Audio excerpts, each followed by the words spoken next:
Coba lihat, sampai hari ini Habib Rizik tetap konsisten. Bapak Ibu perhatikan, tidak goyah sedikit pun. Ini baru namanya mujahid. Amin ya Rabbal.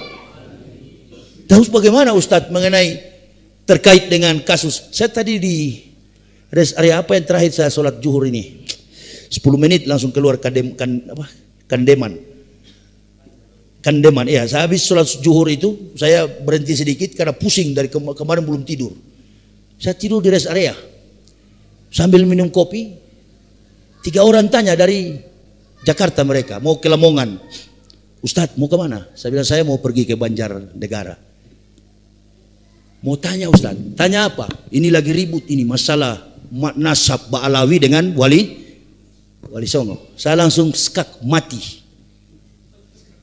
Ya, kalau main catur, teorinya Anatoly Karpov.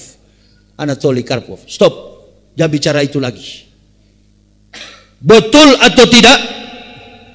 Kita ini tetap menghormati innal ulama warasatul anbiya. Kita hormati ulama, kita juga hormati para habaib. Sudah Pak, jangan terlalu banyak tanya. Apalagi saya orang dari kafir. Hormati dua-dua itu. Tidak yang berkelahi, sudah Anda usah perhatikan Imadudin, Imadodon, itu anak kan umurnya belum. Ilmu tanpa pengalaman bagaikan huruf yang mati. Coba lihat itu asam sulfat yang jadi wakilnya Prabowo sekarang kan. Dibanting-banting oleh publik karena ilmu tanpa pengalaman bagaikan huruf yang mati, jadi asam sulfat. Begitu. Pengalaman juga tanpa ilmu orang bisa sesat. Mana contohnya Ustadz? Itu yang bisa bicara dengan semut, gupron, tumpul itu. Coba Pak Kiai artikan bahasa Arabnya. Saya nggak ngerti Pak Kiai. Saya juga nggak ngerti bahasa Arab. Saya cuma tahu bahasa Manado. Tapi tidak sebodohnya saya ini. Jangan coba-coba. Saya juga sering pegang kamus. Ini sampai bilang orang Kristen pun masuk surga. Masuk surga dari mana? Inna atatna lil kafirina salasila wa aklalau wa sa'ir. Neraka yang paling panas adalah sa'ir, tempat orang-orang kafir. Sesungguhnya kata Allah, kami sediakan bagi orang kafir belenggu, rantai dan neraka yang menyala-nyala. Siapa orang kafir itu? Al-Quran juga menjawab, laqad kafara allazina qalu innallaha masih ibnu Maryam. Kafirlah orang-orang yang berkata Isa anak Maryam adalah Tuhan selain Allah. Ayo, saya bilang istri, keluar kita dari Kristen, kembali kita ke Islam. Bukan pindah agama. Kami sekeluarga bukan pindah agama, tapi kembali kepada fitrah sesuai perjanjian. Alastu birabbikum qalu bala syahidna.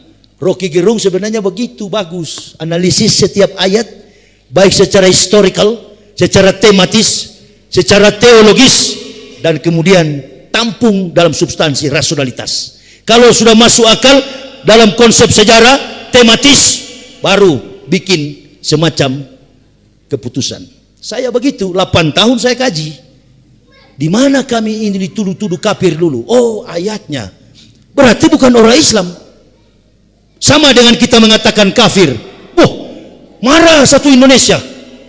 Tapi itu yang paling dibacakan oleh Rasulullah ketika sholat maghrib. Betul apa betul? Qul ya ayyuhal kafirun la a'budu ma ta'budun wa la antum abiduna ma a'bud wa la ana abidu ma abatum wala antum abiduna ma abud lakum dinukum waliyadin. Yesus Kristus adalah Tuhan kalian, Isa Al-Masih Nabi kita.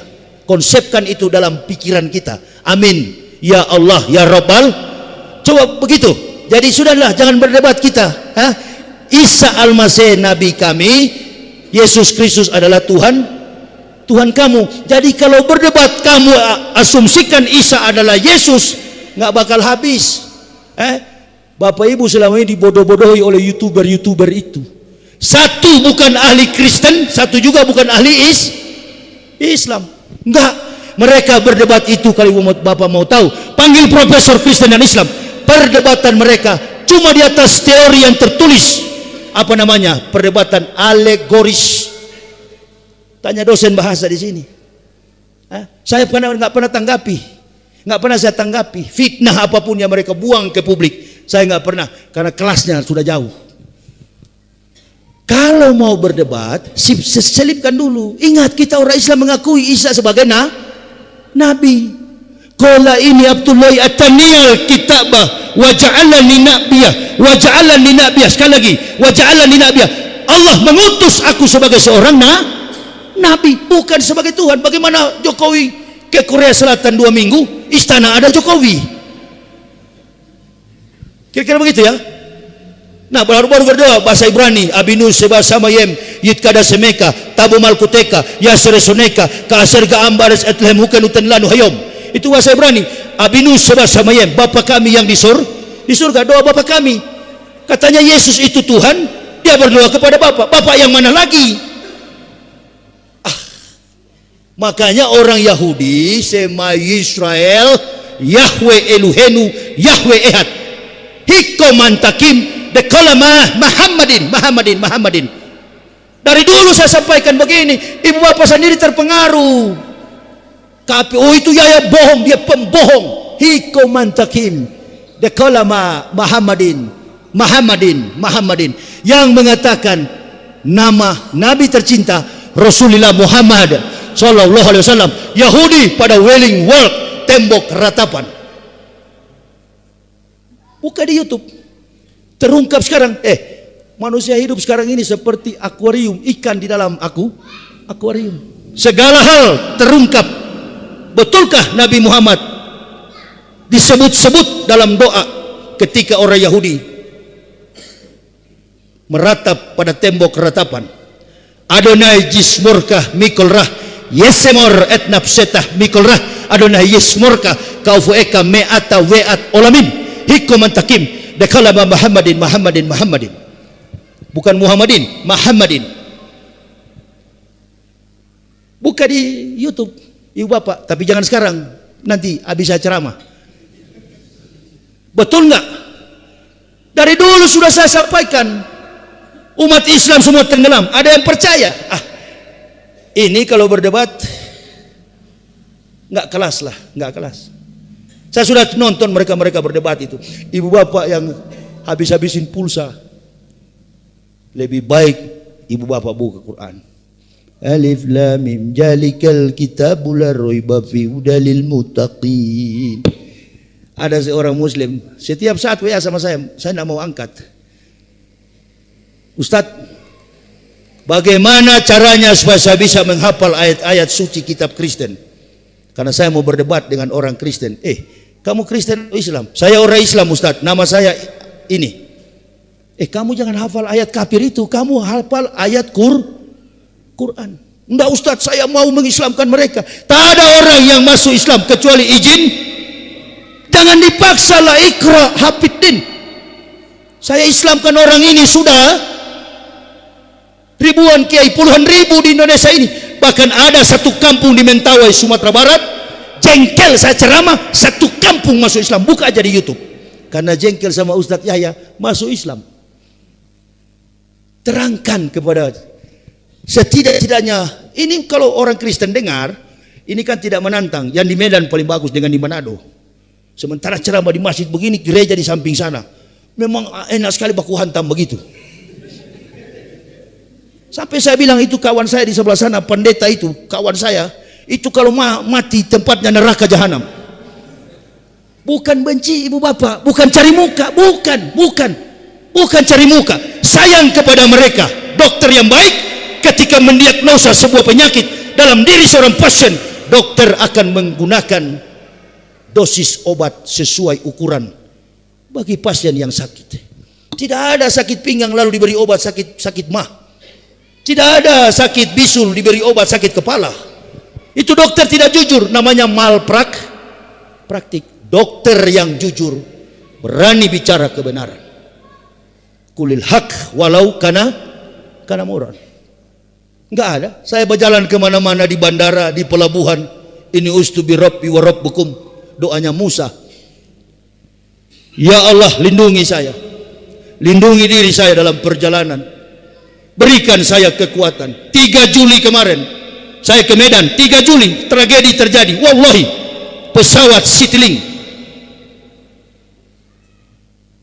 kami take off dari Bandara Soekarno-Hatta menuju Medan jam 8.30 menit, jam 8 malam, jam 20 karena delay berapa jam menuju Bandara Kuala Namu Medan 3 Juli kemarin.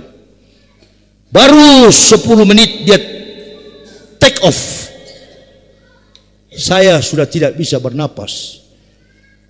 Istri saya tarik dari kursi tengah, pindah ke belakang, Pak.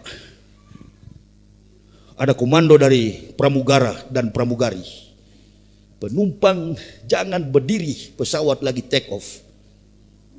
Tapi napas saya sudah di leher kemarin karena pembengkakan sampai sudah ke paha. Itu sebelum saya ketemu Pak Edi Rahmayadi. Saya duduk di belakang toilet, ditanya oleh siapa, oleh pramugari, Pak, kenapa Bapak berkeringat sekali? Saya bilang saya susah bernapas.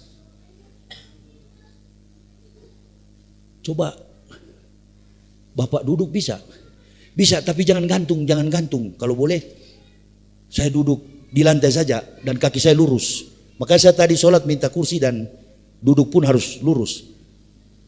Tapi Bapak bisa duduk? Bisa, tapi jangan gantung kaki saya. Duduk aja. Kalau tidur, kalau tidur lebih bagus. Sudah kami siapkan selimut sama bantal. Tindakan Bapak bagus. Istri saya keluar, Pak, tidak apa-apa ya? Saya cuma korean tangan, tidak apa-apa. Sabar. Tapi saya sudah susah bernapas karena pesawat sudah naik ke atas. Pak, kenapa tidak lapor tadi? Saya belum terasa tadi. Bu, baru sekarang saya terasa, Mbak. Coba ada obat, kira-kira obat apa saja saya minum? Udah ada, Pak. Atau air hangat saja. Diumumkan kalau ada dokter. Oh, dokter keluar. Sudah mulai lepas sabuk pengaman. Beberapa orang ke belakang. Ada 2 dokter. Dokter anak dan dokter biasa. Rupa-rupanya dokter anak ini kenal sama saya. Kebetulan beliau polisi. Tugasnya di Polda Sumatera Utara. Siapa yang sakit? Karena saya balik kanan begini. Saya kalau tidur kan kanan begini, menjiwai bagaimana cara tidur Rasulullah. Jadi saya tidur begini.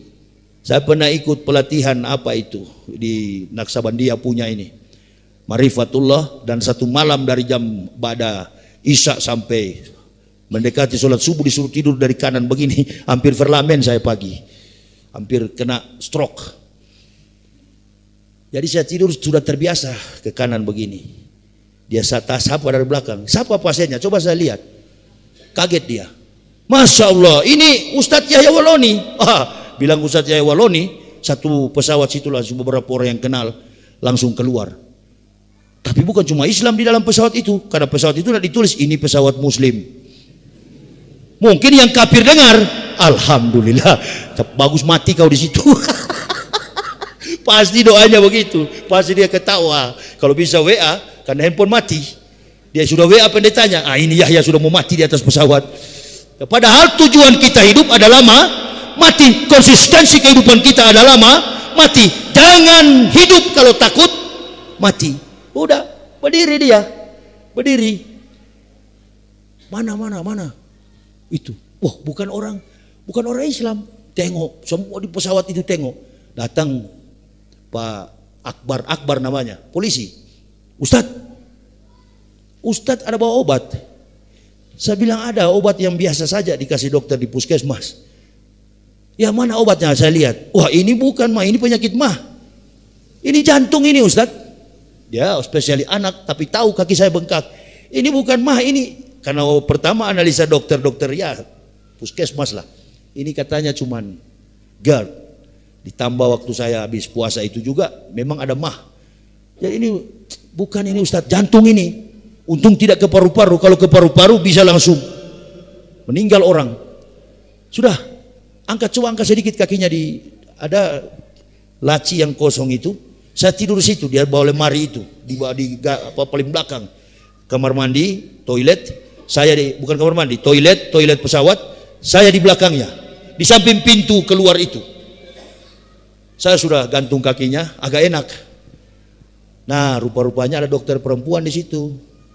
dia juga dekati. Mana yang sakit? Datanglah pramugari berapa orang. Pokoknya jangan dulu Pak Ustadz berdiri sampai tiba di Medan. Alhamdulillah dikasih minum obat. Bahkan ada jamaah yang ikut di pesawat itu, dan ada pramugari juga yang bawa obat isosorbit. Ditaruh di bawah lidah. Karena isi saya panik, dokter kan bilang taruh di bawah lidah. Bukan di bawah lidah, ditaruh di bawah gusi. Bukan di bawah lidah, di bawah gusi. Woi kawan, salah taruh itu. Taruh di bawah lidah. Begitu ditaruh di bawah lidah, baru saya merasakan bisa bernapas dengan lega. Turun di bandara Kuala Namu, sudah tidak bisa melangkah. Ambil kursi roda, didorong ke depan. Panitia jemput. Kok bisa sakit begini Ustaz? Saya bilang ya inilah. Sekarang kita buka puasa dengan Pak Edi Rahmayadi. Oh saya bilang jangan, bawa aja langsung ke hotel biar saya istirahat di hotel dulu. Tidak. Karena beliau mau ingin silaturahmi dengan Ustadz Yahya. Boleh. Karena dipaksa ke sana. Dari situlah cikal bakal pertama ketemu Pak Edi, langsung kaki dibawa ke rumah sakit. Alhamdulillah. Pertolongan Allah Subhanahu wa taala tanpa kita menjilat kepada siapapun. Amin ya Allah ya Rabbal. Ditolong pada waktu yang tepat. Kalau saya sendiri yang berobat, rumah sakit yang paling mahal di kota Medan itu rumah sakit itu. Namanya Rumah Sakit Columbia Asia Medan. Puluhan juta bayarnya. Makanya kita berdoa bagi beliau yang sedang bertarung di tanah Sumatera Utara. Mudah-mudahan beliau periode kedua bisa jadi gubernur lagi. Amin ya Rabbal. Doa dari jauh juga nggak apa-apa, walaupun kita bukan penduduk Sumatera Utara. Tapi salah ini Ustadz, kita kan Jawa Tengah. Kita lagi mendoakan di Jawa Tengah, siapa kira-kira jadi gubernurnya? Saya nggak tahu siapa itu, cuma di spanduk-spanduk ada Gus saya baca itu. Tapi Gus yang satu kan lagi di penjara, Gus Nur. Nah itu bagus jadi gubernur Jawa Tengah. Jawa Timur apa Jawa Tengah dia? Itu yang Gus Nur. Jawa Timur, oh berarti jadi gubernur Jawa Timur dia. Ya. Kamu nggak jadi Jawa Timur, nggak jadi pejabat Ustadz, sampai mati saya paling jengkel jabatan itu. Ya, dari Kristen saya adalah pendeta, tukang pidato. Nggak bisa dibujuk saya. Saya kalau sudah prinsip sebagai pembicara, sebagai tukang pidato, di Kristen saya pendeta Kristen, begitu masuk Islam jadi pendeta Islam, bukan ustadz, bukan ulama. Ulama ya beliau tadi, saya bukan ulama, saya bukan pemberi ilmu, saya hanyalah pemberi motivasi. Ibarat handphone saya hanya charger, tapi semahal setinggi apapun harga ibu bapak handphonenya, satu kelak kalau low bat, baterainya suak pasti memunculkan charger. Nah, saya ini adalah charger. Kata beliau tadi, Ustadz berikan motivasi kepada semua jamaah, terutama nih ustadz muda. Jadi incaran betul-betul kalian ini, ulama-ulama ini, ya. Jadi incaran. Bukan kita tidak suka sama pemerintah. Ulama dan umaro adalah mitra seperjalanan, tapi menuju pada kebaikan. Kalau tujuannya baik bagi Islam, gabung. Tapi haram bagi seorang ulama untuk menginjak rumah dinas. Saya dulu waktu dukung Prabowo 2019, semua yang dipanggil Prabowo datang. 6 kali saya diundang, nggak pernah saya mau datang. Jangan pernah datang ke rumah dinas. Saya dibawa kemarin di rumah Pak Edi, bukan rumah dinas. Beliau sudah turun dulu dari Gubernur Sumatera Utara kemarin, ya. Itu rumah pribadinya di Deli Tua, bukan rumah dinas. Haram kaki seorang ulama mendatangi rumah pejabat yang datang ke rumah ulama. Ini kita ini di Pulau Jawa, saya lihat ada yang satu yang gondrong itu, yang suka bagi-bagi. Itu Miftah atau siapa namanya? Begini tabal tuh uang-uang itu. Setelah disorot oleh kamera, bukan uang saya. Itu kan bukan uang saya hanya membagikan. Sudahlah kawan, kalau sudah begitu gitu, sudah. Itu kalau ibu bapak mau kaya jadi ustadz begitu. Ya, ini muda-muda ini. Kalau kalian mau jadi kaya, handphonenya mahal begitu. Jilat supaya Hati-hati, hati-hati. Hukuman paling berat itu bukan pejabat. Hukuman paling berat itu adalah Ustaz, tukang ceramah. Jangan ngaku, saya ngaku bukan ahli ilmu. Kalau mau butuh ilmu, tunggu Ustaz Abdul Somad. Itu memang dia belajar ilmu Islam di Mekah. Dia belajar ilmu Islam di Mesir. Dia belajar ilmu Islam di Kairo. Jadi tanyakan ke Ustaz Abdul Somad. Itu jago-jago ilmu. Ustaz Somad itu yang banyak ilmu. Kalau Yahya Waloni tidak. Saya cuma motivator. Karena banyaknya ulama yang tidak berani, insya Allah kami yang berani menyampaikan. Amin ya Rabbal Alamin. Jadi yang muda-muda, ya, ini yang muda-muda yang kecil-kecil begini di pesantren, ya, jangan ikuti langkah Pak Ma'ruf Amin.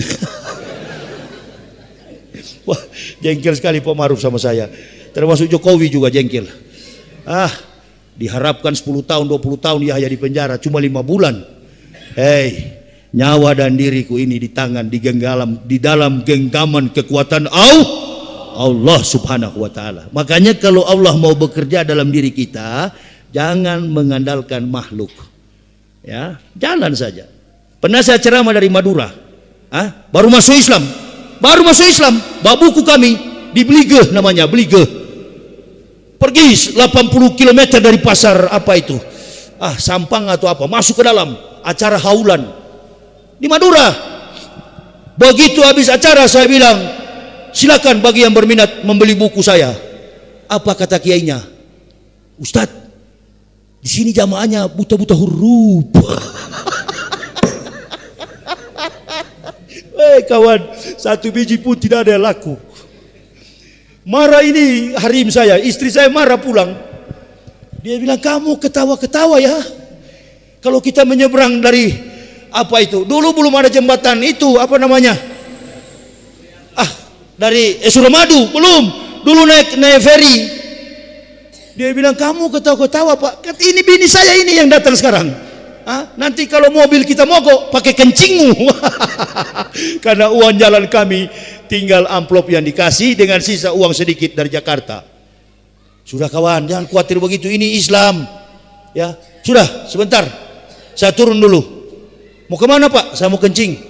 Saya turun ke masjid sebentar, saya ambil 2 rakaat. Padahal saya baru habis sholat zuhur, siang kami pulang.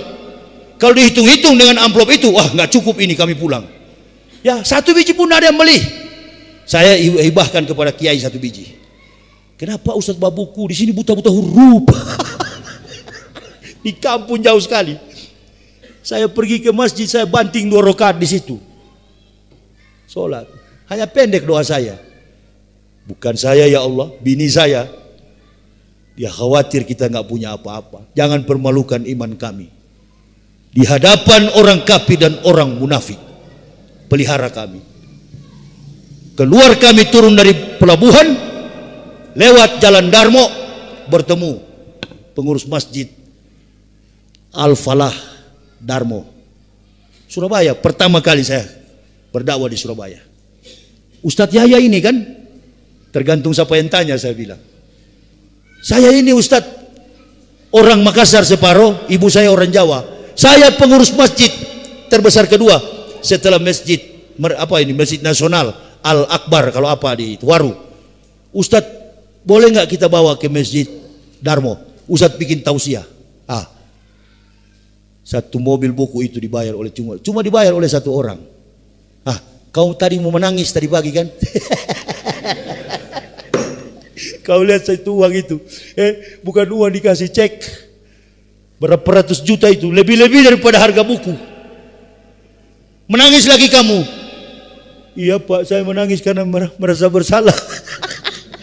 Baru begitu kau sudah minta tolong sama Allah, pertolongan Allah. Tak usah takut, tak usah. Kalau kita benar, insya Allah ini ajaran Islam, ajaran yang benar, bukan dengan logika, bukan dengan perasaan. Ikhlaskan saja, Dia akan menolong kita di waktu yang tepat. Tapi jangan kita banyak duit baru kita bilang. Ada yang di YouTube itu, Facebook ya, Haji Dwi yang di Jakarta itu, Haji Dwi Sutanto. Ibu-ibu katanya kalau mau suka bayar hutang, pegang punya suami. Innalillahi. Pegang berapa kali? 99 kali Asmaul Husna. Dalam hatiku ini betul nggak ini? Ya, betul juga katanya terjadi. Ibu, bapak, kalau sudah menyalahi aturan kesucian dalam Islam, insya Allah kita berdoa sajalah. Minta kepada Allah tanpa orang yang tahu. Hanya kita dengan Allah. Jangan terlalu. Lama-lama orang datang bawa batu, ini batu bisa menjelma menjadi macam-macam. Yang merusak Islam itu dalam kehidupan musyrik. Saya kira ini yang bisa kami sampaikan. Nanti kita jumpa kembali. Perasaan saya juga tidak enak ini. Kita akan sholat Isya berjamaah. Tapi nanti kita lanjutkan pada kuliah subuh. Ini Ustadz Anjas akan menjalankan. Anjas mana dia? Anjas masih ada kegiatan kan untuk apa namanya? Habis Isya atau sekarang? Habis Isya. Oh ya. Jadi ibu bapak minta tolong bantu yayasan ini, karena saya sudah beberapa kali ikut dan sampai ke Palestina sana. Ini yayasan betul-betul membantu saudara-saudara kita yang ada di Palestina. Insya Allah. Saya orang yang sudah beberapa kali ikut mereka. Kemarin kami di Batam sama-sama. Semua tersalur. Ikatan Persaudaraan Haji di kota Batam memberikan bantuan untuk babu sodako dan wasilah amal khairat. Jadi kepada jamaah, nanti dengan harta kita sampai ke Palestina akan menghapus dosa-dosa kita.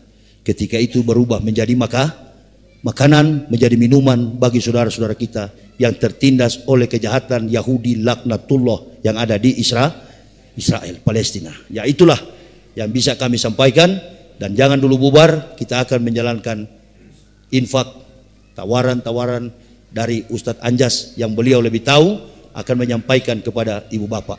Saya kira ini yang bisa kami sampaikan. Kita persiapkan diri untuk melaksanakan sholat Isya. Jangan dulu pulang setelah usai sholat. Dan nanti kita lanjutkan pada subuh hari. Sikum wa nafsi bitaqwallah la ilaha illa huwa alallahi falyatawakkalul mu'minun. Wassalamualaikum warahmatullahi wabarakatuh.